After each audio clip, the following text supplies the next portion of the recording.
Bonjour. Dans le canon romain, c'est-à-dire le canon numéro 1 de la messe réformée par le Concile Vatican II, un canon qui est très peu utilisé parce que il est un peu plus long que les autres. Un canon qui a été composé manifestement au début du IVe siècle, après l'édit de Milan, donc lorsque l'empereur Constantin a décidé de respecter la foi catholique par un édit de tolérance. Pourquoi est-ce que je peux dire que ce canon a dû être composé vers cette époque-là ? Parce que il y est cité une série de saints, des saints très antiques comme les premiers papes, Pierre, Lin, Clay, Clément.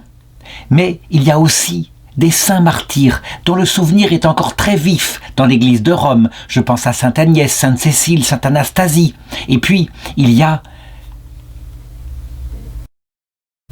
Marcellin et Pierre, dont on sait qu'ils ont été martyrisés vers 304 après Jésus-Christ. Marcellin était prêtre, Pierre était exorciste. Et ce n'est pas leur histoire que je voudrais raconter ici, mais plutôt l'histoire qui leur a valu le martyre. En effet, lorsqu'ils étaient en prison, ils ont provoqué la conversion d'une famille tout entière, qui elle aussi a été martyrisée. Il s'agit de sainte Artème, le papa, de sainte Pauline, la fille, et de sainte Bianca, ou encore Candide, mais dont nous ne savons rien, parce qu'elle était très discrète, et c'était la maman. Il faut savoir d'abord, et pour resituer l'histoire, que la persécution des chrétiens dans l'Empire romain a été à peu près permanente, mais n'était pas toujours aussi vive. Mais disons, à partir de l'empereur Néron, quand cette religion a commencé à se développer, ça a été d'abord une persécution due à des théories du complot. On pensait que les chrétiens étaient une de ces religions de l'Orient, une de ces religions barbares, qui, par exemple, pratiquaient le cannibalisme parce que on avait entendu parler dans le peuple quand dans des réunions secrètes le soir, on y buvait le sang de Dieu. Et donc, forcément, d'étape en étape, on sait comment fonctionne la théorie du complot. Quand un enfant disparaissait, on disait « Certainement, ce sont ces horribles chrétiens, ils ont enlevé l'enfant, ils l'ont immolé, ils ont récupéré leur sang pour leur beuverie le soir. » C'est ainsi que, à l'époque de Néron, vers 65 après Jésus-Christ, lorsqu'il y eut un incendie à Rome et que Néron voulut se dédouaner, on accusa les chrétiens, c'était pratique, c'était lancer un bouc émissaire au peuple. Et ce fut la première persécution, celle où le premier pape, Saint Pierre, ou Saint Paul aussi, furent martyrisés. Et puis, périodiquement, les persécutions reprirent, et quelquefois, au bout d'un certain temps, évidemment, pour d'autres motifs. Des motifs en particulier d'athéisme. Ça veut dire que les chrétiens refusaient d'honorer les dieux de l'Empire. Et au fur et à mesure que l'Empire était de plus en plus attaqué par des pays extérieurs qui voulaient s'emparer de cette pomme dorée si riche et si quelquefois peu défendue, on pensait que c'est parce que les chrétiens de plus en plus nombreux refusaient d'honorer les dieux qui avaient porté chance à l'Empire que l'Empire ainsi était attaqué. Il y eut donc la persécution de Dèce vers 250, qui fut pour ce motif-là. Et puis, la dernière, la plus violente des persécutions, celle de Dioclétien, vers 290.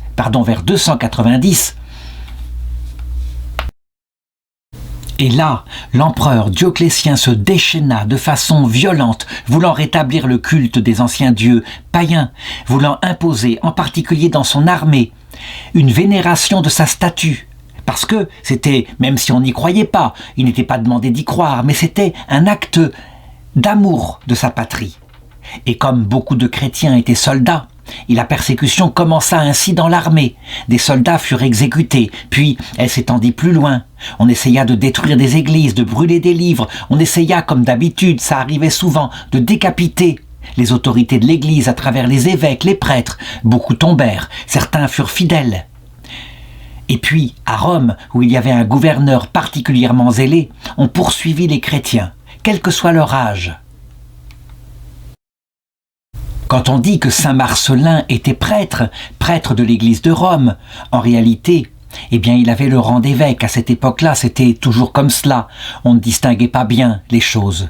En tout cas, il était le collaborateur du pape de l'époque et il avait, évidemment, sous sa direction, diverses personnes, des chrétiens fervents, à qui il avait conféré des ministères, en particulier ce ministère d'exorciste à Pierre, qui était laïque, ministère d'exorciste qui, à un moment donné, au Concile Vatican II, a disparu.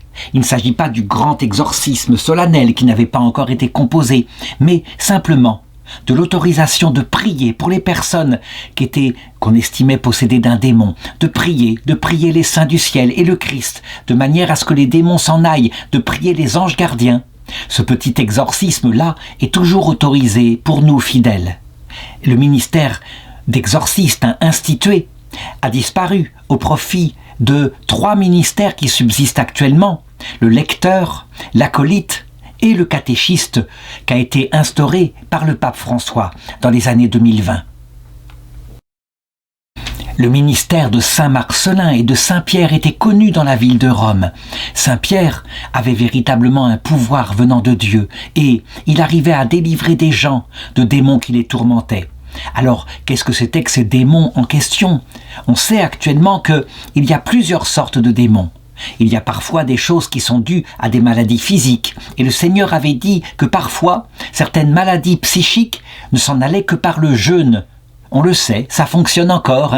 Pour certaines dépressions, on jeûne un jeûne à l'eau qui dure 1 semaine ou 2. Et curieusement, le corps se nettoie. Donc l'origine n'est pas démoniaque dans ce cas-là, mais physique.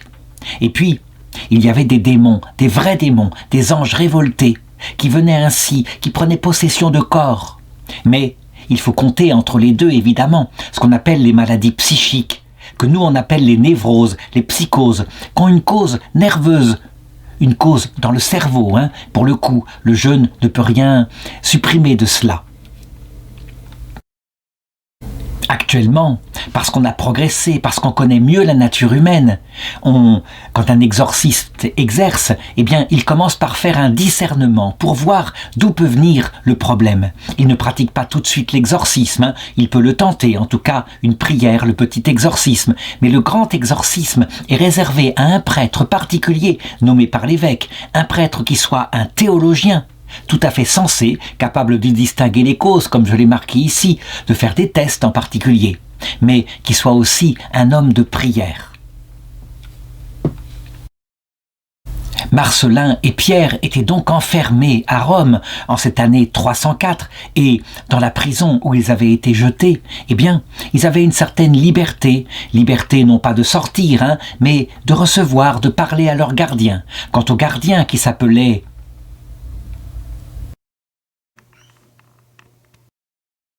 Artemius, il était redevable sur sa propre vie du fait que les prisonniers restaient enfermés. C'était comme ça que fonctionnaient les prisons romaines à cette époque-là. Il faut dire qu'il n'y avait pas de prison, qui durait des années comme à notre époque, comme maintenant, sauf exceptionnellement. Je pense par exemple à Vercingétorix qui resta en prison avant d'être exécuté plusieurs années à Rome. Mais en général, on était jugé très vite, on était libéré ou parfois exécuté. Quand on était citoyen romain, on était exécuté par décapitation. Et quand on était quelqu'un qui n'avait pas la citoyenneté romaine, on était souvent réservé pour les jeux du cirque, le spectacle qui était donné au peuple. Il y avait bien évidemment des peines intermédiaires, mais là, en l'occurrence, pour Pierre et Marcellin, le préfet qui s'appelait Sérénus les avait convaincus qu'ils étaient chrétiens, et donc ils avaient été fouettés déjà plusieurs fois. On voulait les faire céder, par exemple, qu'ils offrent un sacrifice, et là, ils seraient libérés. Mais eux, dans leur ferveur, ne cédaient pas, et même ils considéraient dans leur prison comme étant une grâce de Dieu le fait d'avoir pu souffrir pour le Christ, qu'avait tellement plus souffert qu'eux. En tout cas, en ce qui concerne Pierre, l'exorciste, il repéra très vite que leur gardien, Artemius, avait un air préoccupé. Et c'est vrai, il passait à la prison, il s'occupait de sa charge, et puis très vite, ne parlant presque pas, il ressortait de la prison, il retournait à ses occupations privées. Un jour, particulièrement, Pierre se rendit compte que le gardien avait des soucis, que ses yeux étaient rougis. Et il le retint, il entretint avec lui une petite conversation, il lui demanda simplement, il osa lui demander d'où venait cette tristesse qu'il voyait sur son visage, et le geôlier répondit avec les larmes aux yeux. « Je pleure le malheur d'une fille que j'ai et que j'aime avec tendresse, sans que je puisse apporter aucun soulagement à ses maux. Il y a quelques années, qu'elle est possédée d'un cruel démon qui la tourmente horriblement, et je viens de la laisser dans un de ces affreux accidents. » On a le récit, les actes de la suite, et Pierre, simplement, calmement, répondit « Si c'est la seule chose qui vous afflige, il sera aisé de vous consoler. » Et Artémius répondit « Mais comment ? » Eh bien tout simplement en délivrant votre fille. « Je le comprends, répliqua Artémius, mais quel homme ou quel Dieu peut faire cette merveille ?» Et Pierre répondit « Eh bien, moi, je le ferai à titre d'instrument de la toute-puissance de Jésus-Christ, le seul vrai Dieu, qui est aussi le seul que j'adore et que je sers. » On le voit, la parole de Pierre ne consiste pas à dire « je vais d'abord essayer de discerner ». Non, il le sait. La toute-puissance de Dieu peut délivrer, quelle que soit la cause de la maladie de la fille. Si elle est par exemple épileptique, ça peut arriver, ce qui est une maladie qui vient d'un problème, je dirais cérébral. Eh bien, ce n'est pas un démon, mais l'exorciste le sait. Peu importe s'il n'y a pas de démon, le Seigneur, lui, il est capable de faire tous les miracles possibles. Si ça vient des démons, évidemment, alors il le sait.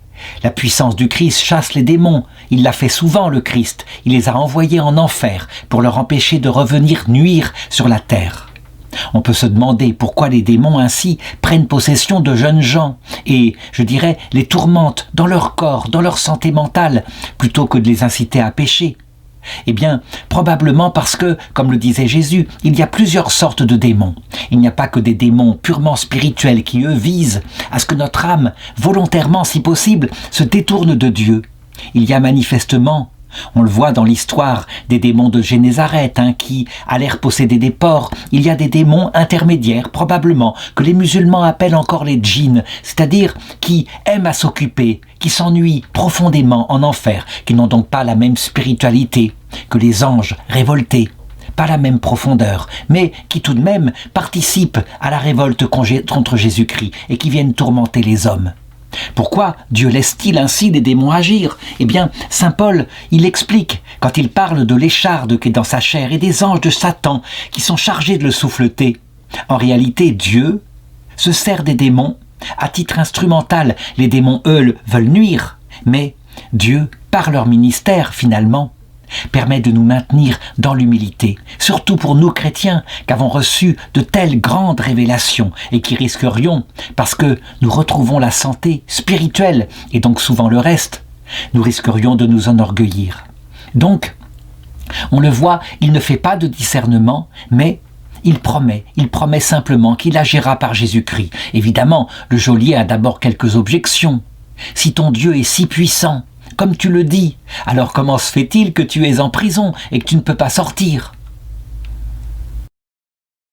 Et là, Artème répondit par une profondeur, ce regard qui est donné par Jésus-Christ. Il répondit « Je connais trop bien le prix de ce que je souffre actuellement en prison pour demander au Seigneur de m'en délivrer. Et je sais très bien à quel point la croix est un chemin qui peut me conduire à la vie éternelle, pour ainsi vouloir la mépriser.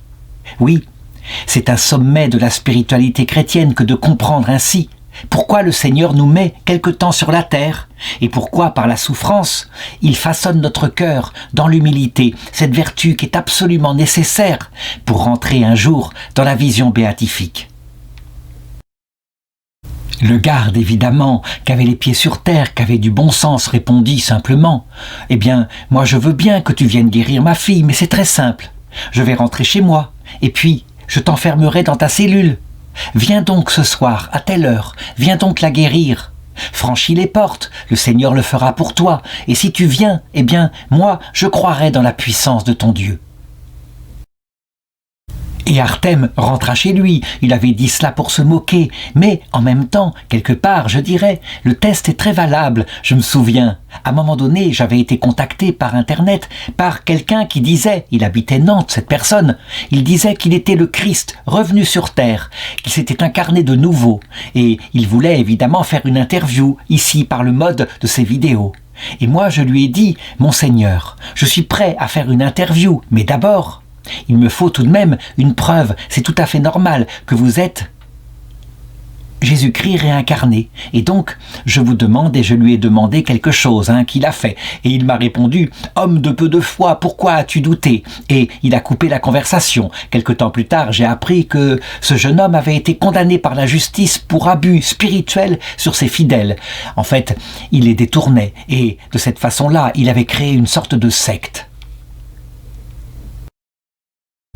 Certains peut-être diront, est-ce que j'aurais osé parler comme ça à notre Seigneur Jésus-Christ, lui, s'il était venu?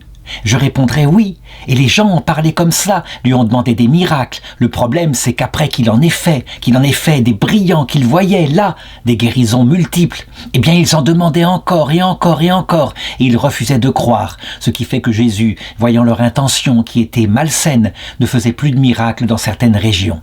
En tout cas, la femme d'Artème, qui s'appelait donc Candide, eh bien, elle, pour sa part, elle souffrait tellement des malheurs de sa fille qu'elle répondit à son mari « J'admire que vous traitiez cela de folie, ce que disent ainsi vos prisonniers, mais pourquoi est-ce que vous ne faites pas simplement l'essai? On ne sait jamais.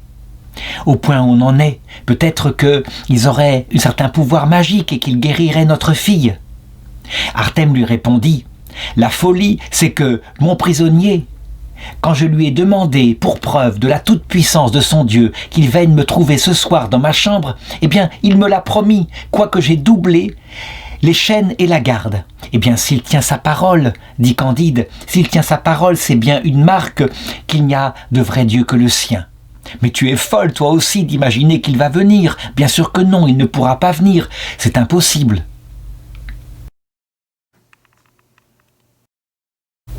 Ils en étaient là de leur conversation de couple, et Candide était tellement plongé dans la détresse, tandis que leur fille, évidemment, était probablement dans sa chambre, quand on frappa à la porte. Artème ouvrit, et devant lui se tenait Pierre. Artème et Candide furent absolument stupéfaits. C'était incroyable.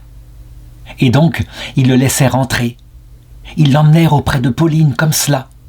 Et Pauline, qui était possédée par le démon, se mit à genoux devant Pierre. Simplement, le démon qui était en elle, ne pouvant soutenir la présence du saint exorciste, la quitta aussitôt en criant « Ô Pierre, la vertu de Jésus-Christ qui est en toi me chasse d'ici et me contraint de sortir du corps de cette fille. »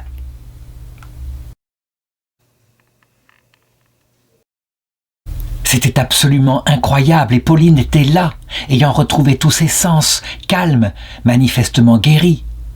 Et la joie était si forte, la surprise aussi des parents, que les voisins qui étaient là entendirent bientôt le bruit qui était dans la maison, et la maison se remplit de gens qui étaient là, des alentours, et qui venaient observer ce qui s'était passé, et on se le racontait. Et Saint-Pierre était le héros de la fête, évidemment, on voulait le toucher, on lui demandait d'autres aides, des miracles pour une guérison quelconque. Mais Pierre, rempli de l'Esprit Saint, dit « Je vais faire pour vous quelque chose de plus grand. Artème, voudrais-tu faire venir ici le prêtre Marcellin qui est encore dans tes geôles, et lui, il s'y connaît, il vous expliquera les mystères de la foi, et même il pourra vous faire entrer dans la vie nouvelle par le baptême. » Ce que Pierre fit aussitôt. Et donc Marcellin vint, il les initia toute la nuit, il leur raconta l'histoire de Jésus, de son incarnation, de sa prédication, de sa mort et de sa résurrection. Et l'histoire était magnifique, était si belle, et les gens qui étaient là demandaient « Que devons-nous faire ?» Ils le savaient bien, ils prenaient des risques, nous étions en pleine persécution. Mais Marcellin leur dit très simplement « Eh bien, je peux maintenant vous conférer le baptême et vous recevrez l'Esprit Saint. » Évidemment, quand on regarde cela, qu'on se dit « Mais tout de même, à notre époque, avant d'être baptisé, il faut 2 ans de préparation. Il faut être introduit dans l'Église, il faut recevoir les enseignements. » À cette époque, pouvait-on baptiser comme cela, du jour au lendemain, 1 heure après?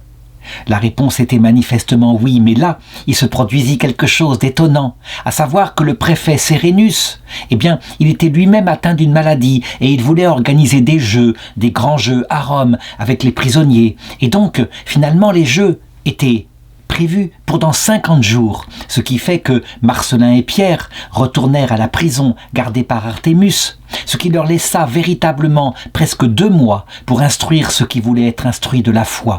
Et il y eut donc de nombreux baptêmes et de nombreuses conversions. Et bien sûr, Artémus, sa femme, Candide, et puis leur fille Pauline furent donc baptisés.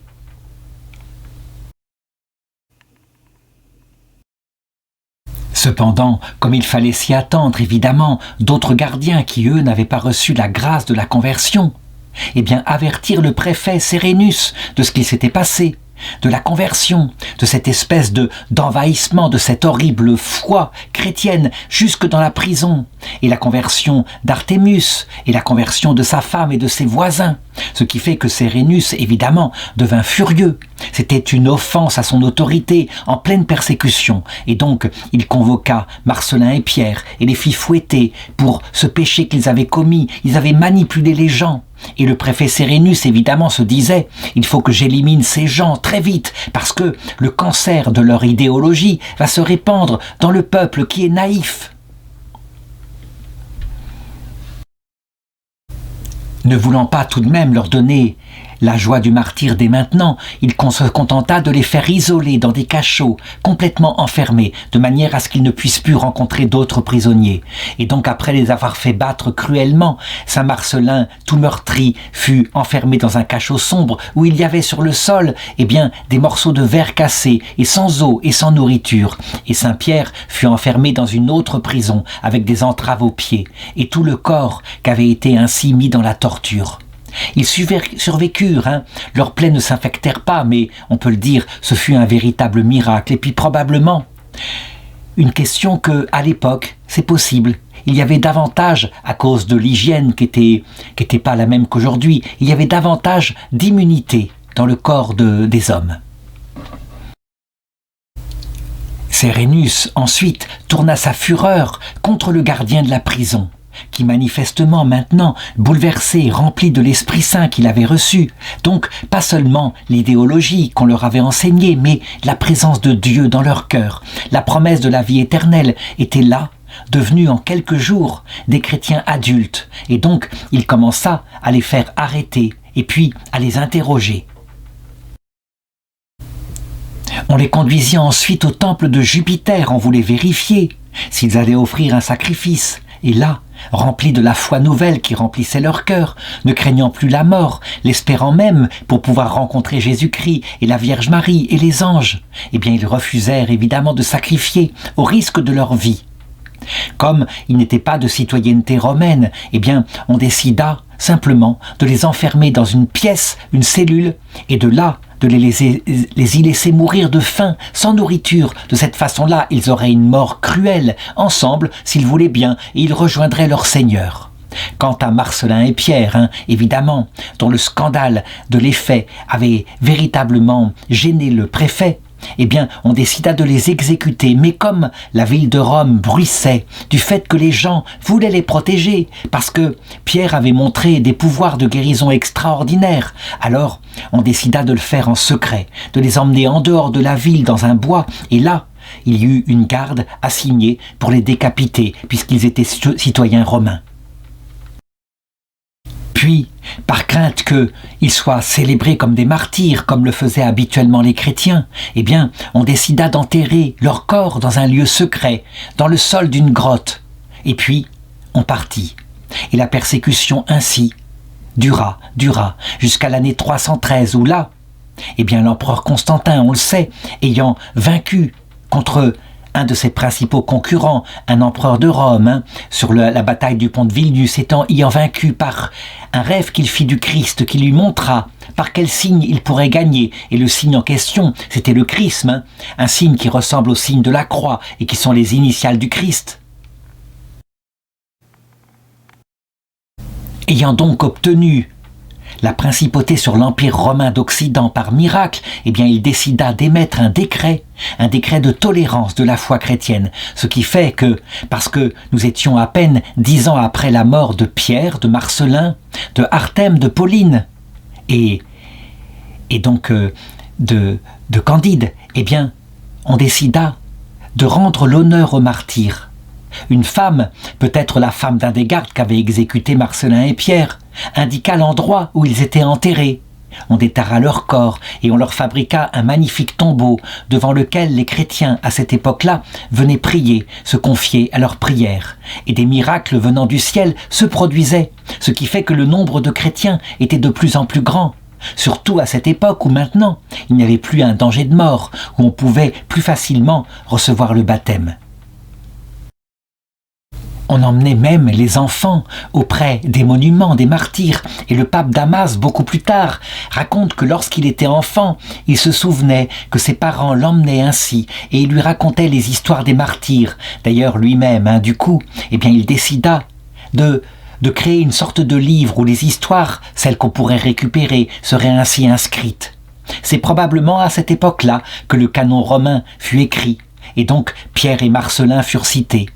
Quant à Artème, évidemment, ils ont été eux aussi canonisés, et la fille, Pauline, est aussi son épouse.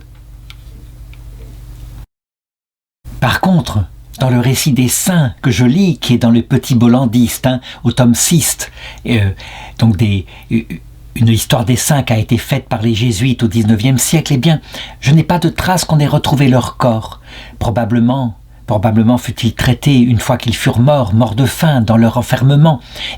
Probablement furent-ils brûlés, tout simplement, et il ne reste rien d'eux, aucune relique. Mais leur souvenir reste aussi intense. Véritablement, on peut le dire, c'est une des premières familles chrétiennes, même si leur conversion fut rapide, mais leur conversion fut puissante. C'est l'une des premières familles chrétiennes, des saints mariages. Un mariage qui au départ était simplement naturel, mais qui était solide, puisqu'on le voit. Le père et la mère étaient proches de leur fille malade, et véritablement, ensemble, ils partageaient le souci de son éducation. Et évidemment, leur mariage humain, quand ils découvrirent le Christ, fut transformé dans un mariage chrétien. Est-ce que ce fut un mariage sacramentel, au sens où nous l'exerçons actuellement? Probablement pas, mais la grâce du Christ qui accompagne maintenant le sacrement, leur a été donnée, bien évidemment. Et ils sont morts, et ils sont rentrés au paradis de cette façon-là. Certains se demandent évidemment comment il peut y avoir de conversions aussi rapides, et puis affronter la mort tout de même. On a maintenant dans les saints modernes, dans les jeunes églises, je pense par exemple à l'église d'Ouganda avec saint Charles Lwanga, on a une explication. La grâce, quand une église naît, la grâce est donnée par Dieu avec une puissance telle, et puis la prédication est tellement forte avec cette bonne nouvelle, cette espérance de la vie après la mort, de l'entrée dans le paradis, qu'elle provoque sur l'âme un effet absolument radical. Ce n'est pas de la tiédeur qu'il y avait à l'époque de la fondation de l'Église au IVe siècle, loin de là, mais par la suite, évidemment, quand la foi chrétienne devint la foi officielle de l'Empire romain vers 390 après Jésus-Christ par l'empereur Théodose, le nombre de chrétiens certes augmenta, mais la qualité baissa. Je veux dire par là que la ferveur était moins grande, que beaucoup rentraient dans l'Église pour être du côté du manche, c'est-à-dire du côté des dirigeants. C'est la suite de l'histoire de l'Église. Comme l'avait dit le Seigneur, l'Église n'est jamais aussi forte que lorsqu'elle est persécutée. Et lorsque, évidemment, on est honoré parce qu'on est chrétien, on a tendance quelquefois à s'installer dans la mondanité. Voilà la leçon que donne la vie donc de saint Artème, de sainte Pauline et de leur épouse, Candide, qu'on appelle aussi Bianca, Blanche, Bianca, un prénom italien, qui a eu un grand avenir dans l'histoire de l'Italie.